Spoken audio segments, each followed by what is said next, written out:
Добар ден, почитувани гледачи. Ви пренесуваме дел од моменталната состојба на патот Македонска Каменица Делчево. Заедно со нашиот пријател Лучо Петровски се враќаме од пресконференцијата по повод претстојниот кошаркарски куп кој ќе се одржи викендот во Македонска Каменица. На купот учествуваат екипите на домакинот Баскеткам, Бела вода од Скопје МЗТ, Бадел 1862 и Крива Паланка од Паланка. И Крива Паланка од Паланка. Еве, бидејќи да го пополниме просторот, ќе го прашаме и Љупче, бидејќи тој е спортски работник и представник на нашата екипа која во минатото беше домакин на голем број на купови. Што значи за еден тренер, за еден љубител на кошарката да се организира ваков натпревар? Општо од твоите искуства во минатото. Ние не учествуваме сега да кажеме, меѓутоа, еве, сепак како спортски работници ти ќе го проследиш овој куп. Повели. Па секако, сека организација тражи многу работа, многу организирање и е тешко да организираш. Ние имаме во Делчево, организираме 3 куп на Македонија за жени. Значи, влеговме во историјата и еве пред некој ден во Кошаркарска федерација на Македонија на сајтот досегашни организатори на купот Македонска Каменица е за прв пат. Делчево е веќе 3 пати организирано. Ние 2013 го организиравме и го освоивме купот на Македонија со тоа што влеговме во историјата на македонската кошарка, како што е и на спортот во Делчево, како освојувачи на купот на Македонија. Оваа година купот ќе биде доста квалитетен. Значи, сите овие екипи кои што ги ти кажа се доста блиску меѓу себе, значи со квалитет. Можеби ФЗТ Бела вода е најслабиот противник, меѓутоа се работи за млада екипа која што сигурно нема да се предаде и можеби хендикеп е што првата утакмица има со шампионот Баскеткам од Македонска Каменица, па можеби тука е таа непремостлива пречка, бидејќи Баскеткам од Македонска Каменица 5 години играат по истиот состав, истиот ростер, квалитетни кошаркарки, искусни кошаркарки, кои што значи не им треба многу, се познаваат меѓу себе. И ја мислам дека Баскеткам од Македонска Каменица се можеби фаворити на овој турнир.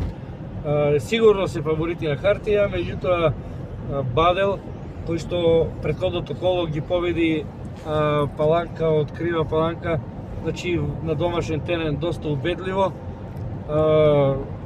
Крива Паланка играат со 3 американки.